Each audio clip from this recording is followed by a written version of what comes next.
Hello everybody and welcome back to my channel. I'm Laura, and before we get started, I just want to say a huge happy belated Mother's Day to all the mothers and mothers-to-be out there. I know that my life has never been the same since I had my children and my 3 blessings of stepdaughters enter my world. Never has been the same and never will be the same, and that's not a bad thing. They truly do bless me. So I just want to say I hope each and every one of you had a great Mother's Day weekend and that y'all actually enjoyed it and maybe even got some rest. That was not my case, but that's okay. That's another story. How did my week go? As most of you know, I have been doing an alternate day fasting challenge for the month of May where I eat every other day. Throughout the week, last week, things went well. It's where the weekend comes that I always have the trouble. So last week I had 4 days of eating and 3 days of full fasting. And when I have my fast days, I usually get in anywhere between 36 and 38 hours of full fasting before I actually break my fast. So on my eat days, I don't just limit myself to 1 meal a day like I normally would do. So on my eat days, I've been doing either 2 meals a day or a snack and a meal. So this week I actually had Tuesday, Thursday, and what should have been Saturday as fast days, and ate on Monday, Wednesday, Friday, and should have been Sunday as an eat day. But what ended up happening on Saturday was my granddaughter graduated from pre-K on Friday, and my grandson had his first communion on Saturday. So we all went to lunch Saturday after everything was done to celebrate with the grandkids. Now, I had a choice to make. Did I want to go sit there in the restaurant and just drink my unsweet tea, which I really probably could have done, or did I want to switch Saturday and Sunday up and enjoy my Saturday with my grandbabies? And then later that night, it all actually happened to work out because after I left the restaurant, I was doing some shopping and a girlfriend called and wanted to know if I wanted to go join her and some friends over at Yard House for dinner. So I actually ate on Saturday and fasted all day on Sunday, which was Mother's Day. I know, I can hear some of y'all gasping right now, but it really wasn't too bad for me because my daughter's working on nights, my son is in and out right now, and in and out meaning in and out of the house and in and out.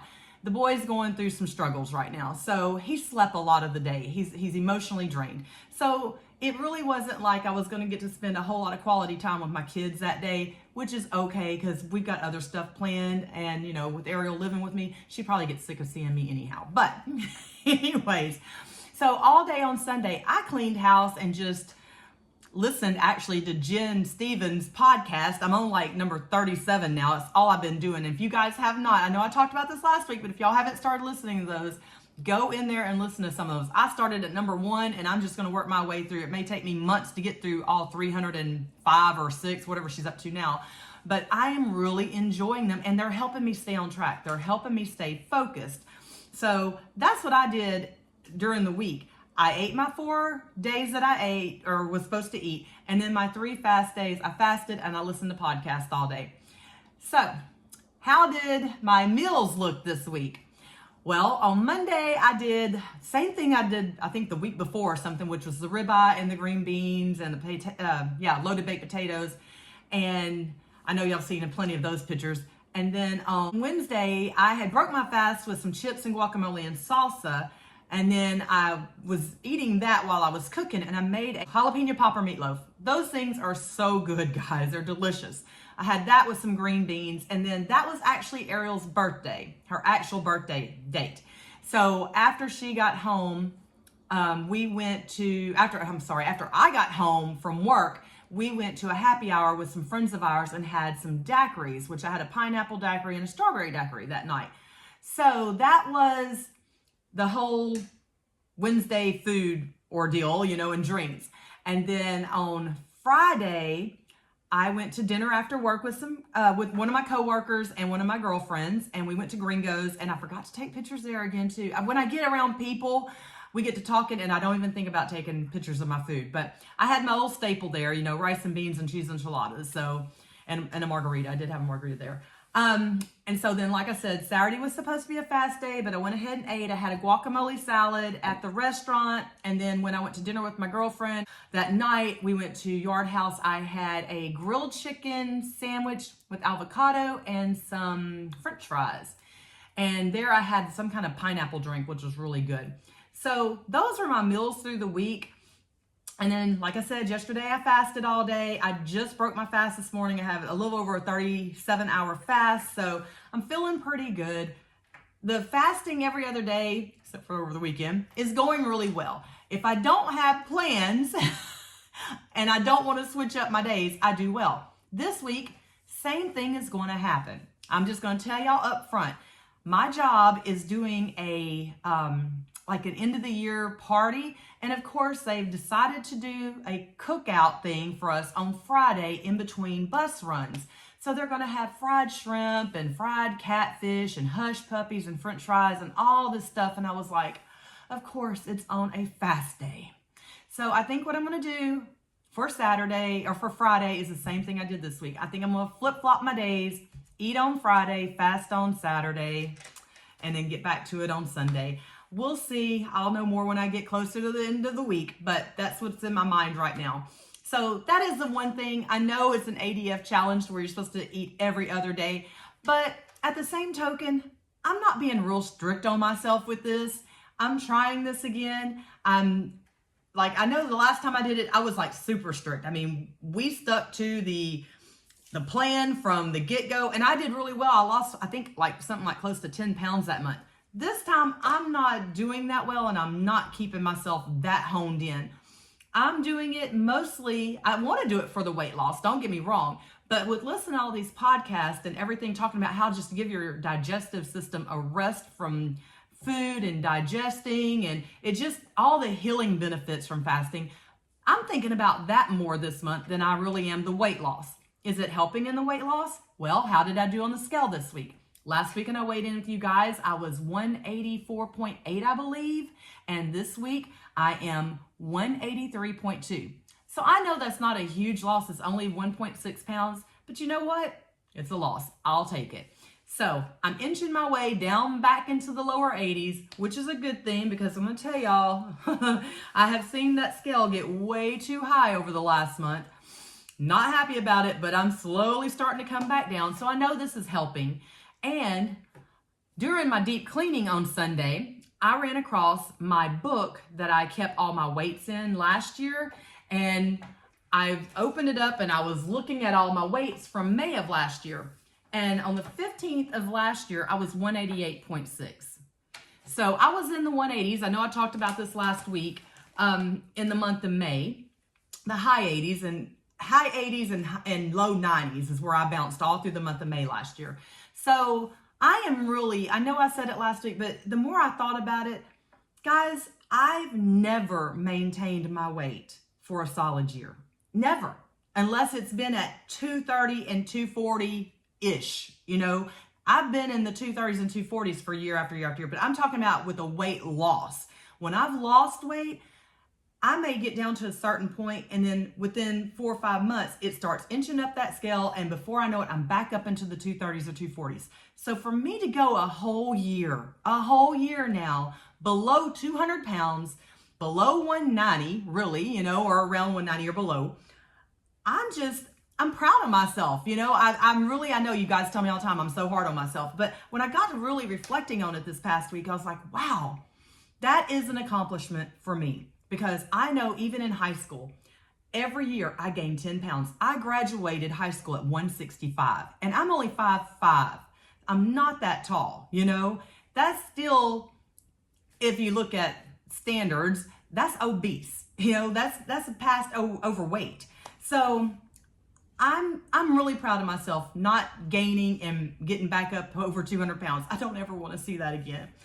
So with all that being said, I know the weight loss is only at 1.6, but I'm not stressing over it. I'm just going with the flow. And one thing, you know, listening to these podcasts, I got to thinking about the other day, this is going to be a lifestyle for me. You know, I will never go back to eating the way the old Laura did 3, 4, 5 years ago, even 2 years ago, right?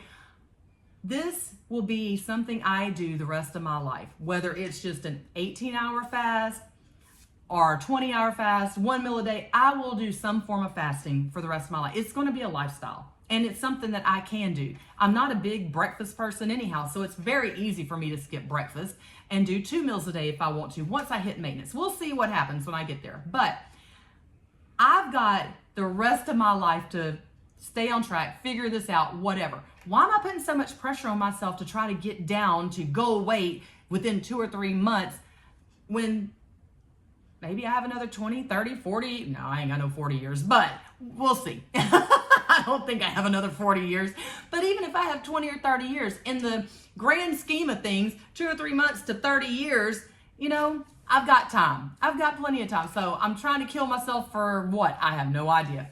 Anyways, I'm just really enjoying the podcast. It's really helping me out. Like I said before, it all starts up here, and that's what I've been working on for the last few weeks. And I'm slowly but surely feeling better, getting there. My exercise this week hadn't been the greatest. I'm just gonna tell y'all. I did walk Monday of last week, and then I got nothing else in. We are going through a lot of stuff as a family right now, and it's with my son. I'm just going to tell y'all, he's having some issues, and watching your child suffer, hurt, go through heartache and heartbreak, it has affected me this week, because every time he breaks down, I'm breaking down, you know, inside and sometimes out. So I know that my stress levels have been way high this week. I'm sure it's not helped out on my weight loss at all, because it's been every day. It's been something.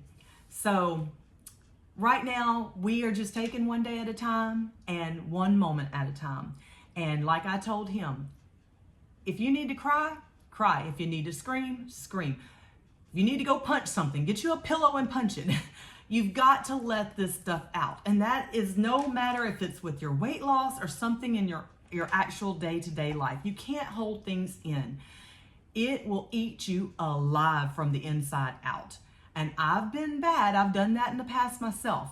So we as a family are just living moment to moment right now, day to day, and it's okay. 2-3 months from now, we'll be in a different place. But right now, this is where we are. So I'm not stressing over what happens on that scale. I'm not. My family's more important than any number on the scale. And that's why I put that photo up at the beginning of the video. That scale is not going to define me. I am who I am. I'm learning to love myself where I'm at. And that is the hardest thing for me to do. I've never loved myself. Never. I've always put everybody else in front of me, and I've never been a priority. I always put myself on the back burner, whether it was 5 kids or church or other family members or whatever, work. I've never put myself as a priority until this last year or so.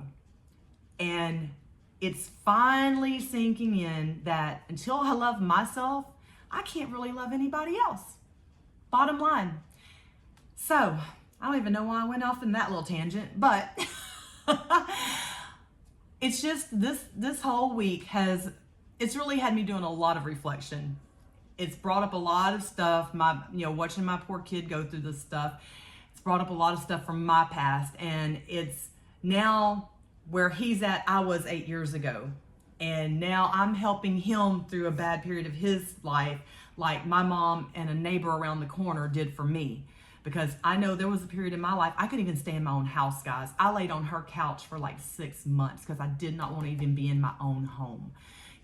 So we all go through things in our lives, and sometimes it stalls our weight loss out. Sometimes we gain, sometimes we lose. I've never been one of those people to get stressed and lose weight, never.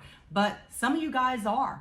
My stress level goes up, I want to eat. So for me to have the stress that we've had this past week and still be able to make a little bit of a loss, I'm happy with that.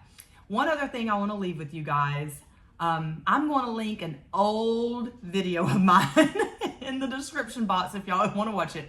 Because I started this channel over 3 years ago, 2019, maybe getting close to 4 now. Anyhow, I started this channel because I was going to journal or vlog my keto journey. And I only lasted on keto really about 10 months, I believe-ish, maybe a little more. It wasn't quite a year before COVID hit and I just stopped everything. But I was also doing videos on all of my races back then, on my half marathons. Not all of them, but a lot of them. And I don't know what got me started yesterday, but I watched one of my old videos of my first half marathon back after I had knee surgery. And I forget so much stuff. And that's why I'm sort of glad that I put crazy stuff up on my channel that most of you won't even watch, like my chickens or whatever, you know, because here it has, that's been over 3 years ago. And I watched that video yesterday and I forgot that I ran into somebody on the course. I'd seen this woman out there, you know, in years past, and she was always out there cheering. And as I watched that video, I forgot that this lady and I had got to talking, that she told me I inspired her and she was going to do the half marathon the next year. And I'm watching it going, oh my goodness. I sleep, I forget. So it was just, it re-inspired me a little bit that I had inspired somebody. And back then, guys, I was over 200 pounds. I was 205 or 211, I don't remember which, when I was running that race. Most of my half marathons that I ran was 200 plus pounds. Most all of them. I mean, I've only done a handful since I've been under 200 pounds. So 100, probably at least 100 half marathons I did while I was over 200 pounds. Can you imagine? It's a lot. So I'll link that video down below if you want to go watch it. It's just, I just got re-inspired by watching, you know, somebody that just started talking to me on the course, and she hugged my neck and thanked me for being out there because I told her my story about, you know, it's my first race back after knee surgery and how I wasn't sure if I was even going to be able to finish it. And all I kept saying through that video is step by step. Another lady had talked to me and just told me step by step, go out there, get out of your head. This is what the whole thing of the video was. The woman at Packet Pickup told me, get out of your head and go out there and do step by step. And as I was watching that video, I went, that's the same thing I'm doing now. May not be step by step, but I keep saying day by day. And it's the same thing. Day by day, step by step, little by little. That's how I'm going to get through this. That's how I'm going to get back on track and get the scale continually to move and get down to goal weight. That's how my family is going to get through this tragedy that we're going through. Little by little. So I'll put it in there. If you want to watch it, go right ahead. Like I said, I have a lot of race videos that are up that hardly anybody's ever seen because they're so old. I have not been vlogging any of my races. Haven't been doing a whole lot. But anyways, I got re-inspired by watching that and how the people were inspiring me. And I went out there and I did that half marathon. And I think it was only like, I don't remember, it was 10 weeks after knee surgery, something like that. But anyways, I just want to throw that out there. If anybody needs a little inspiration, just remember step by step, one day at a time, day by day, we're all going to get there. All right, guys, I really don't have anything else. I'm just chattering away over nothing. I will let you guys go, and I will check in with you next Monday and let y'all know how the rest of this ADF challenge is going. And I'll keep putting the shorts up if you like. I've been doing it now for 2 weeks, so we're in the middle of it right now, and just see how things turn out. Like I said, it's not even really so much for weight loss for me anymore as the health benefits. The more I listen to these podcasts, the more I'm like, hey, this is probably doing me a whole lot of good, not even realizing it. You know, it wasn't just about losing weight. There's so many other things. So anyways, you guys have a great one. I'll check in next Monday and I will see y'all then. Bye.